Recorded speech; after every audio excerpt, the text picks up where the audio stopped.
pagpanguyasog sa matag adlaw, sa pagpanginabuhi sa matag adlaw, dili unta nato makalimtan ang tiunay nga rason nganong nagpuyo kita og nanginabuhi kita ni ining kinabuhi nga sa atong pagpanginabuhi makalimtan nato ang tiunay nga kusog ug rason diha sa atong kinabuhi, nga dili unta makwala ang tiunay nga kinabuhi sa atong pagpanginabuhi, no?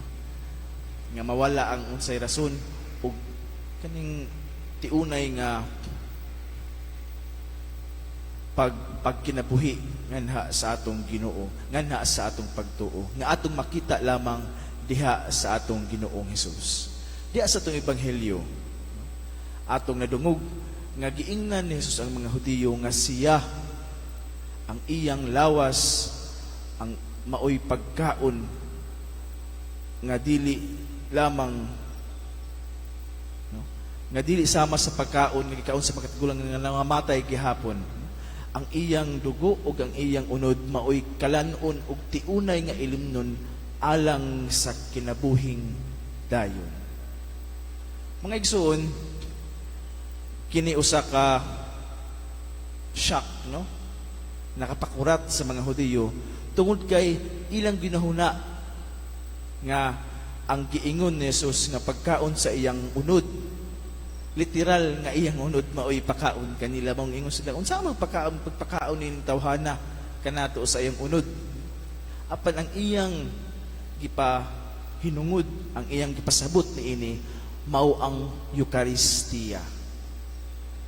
Mga igsoon, atong hinumduman kanunay nga ang pagpakatao ug pag-anhi sa kalibutan sa atong Ginoo dili lamang sa pagtudlo ug pag-ayo, katong mga masakiton, dili lamang, kundi ang iyang paghatag sa iyang kaugalingon kanato. Ug diha sa matag sa ulog nato sa Eucharistia, kini mao tong hinumduman nga dili lamang siya commemoration sa kung unsa ang nahitabo kaniadto, kundi usa-usab kini sa pagpahinumdum kanato nga sa matag sa ulog nato sa Eucharistia mauusab kini ang paghatag niya sa tibuok niyang kaugalingon alang kanato, alang sa atong kaluwasan. Mabalitaw nga kanunay kitang gidasig sa pagpalawom, sa pag-appreciate, no? Nganha sa matag sa ulog sa misa. Kay tungod niini kitang tanan usab maoy tungod niining mga Eucharistia maoy nagsustinar kanato kining maong lawas ug dugo sa atong Ginoong Hesus. Nya anak kanindot niini, wala lamang kita niya gisustinar niining maong kinabuhi sa kalibutan sa atong lawas ug sa atong kalag, kundi gisustinar usab kini niya kita nganha sa kinabuhing dayon, sa kinabuhing walay katapusan. Mao nga diha sa atong pagsaulog sa Eucharistia ato na lang tawon nga kining iyang paghatag kanunay sa matag adlaw sa iyang tibuok nga kaugalingon, sa iyang lawas ug dugo, makapatukmod unta kanato nganha sa atong kaugalingon nga dili lamang mulabay ang atong gikaon nga lawas niya sa atong lawas, kundi dili makapabag-o usab kanato. Mao ang mensahe karon sa atong unang pagbasa nga diha sa pagkapag-o ni Saulo, ni San Pablo, the conversion of Saint Paul, nga diha sa iyang pagkatagbo nganha sa atong nabanhaw nga si Jesus. Siya nga persecutor sa simbahan, nga ga-persecute sa simbahan.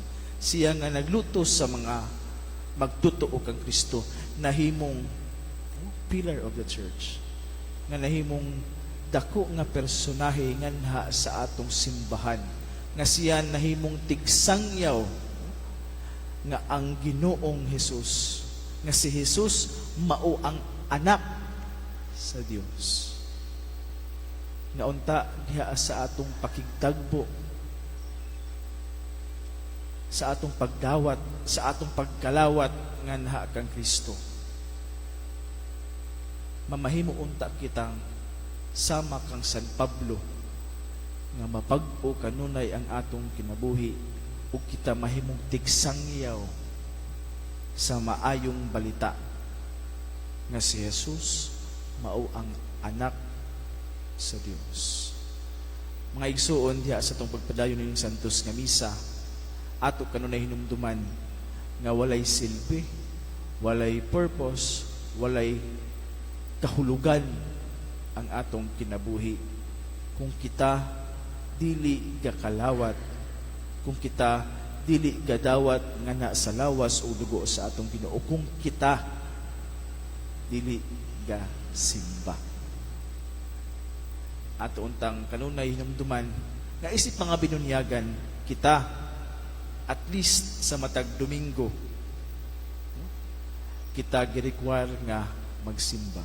Ug ilabi na gayud kung naay misa sa matag adlaw, kita gidasig sa pagsimba aron alang sa atong kaugalingon lang mismo pagsustinar sa atong kinabuhi. Mao balitaw nga anindot kaayo kining grasya sa paghatag sa lawas ug dugo sa atong Ginoong Hesus nga maoy tiunay nga pagpaambit aron kita makabaton sa tiunay nga kinabuhi. Maayo kaayo nga sa atong pagpasalamat sa atong kinabuhi, sa pagsaulog sa grasya sa kinabuhi nato, maayo kaayo nga kita nga mudawat niining maong lawas ni Kristo kay kita nakabaton og kinabuhi tungod niini.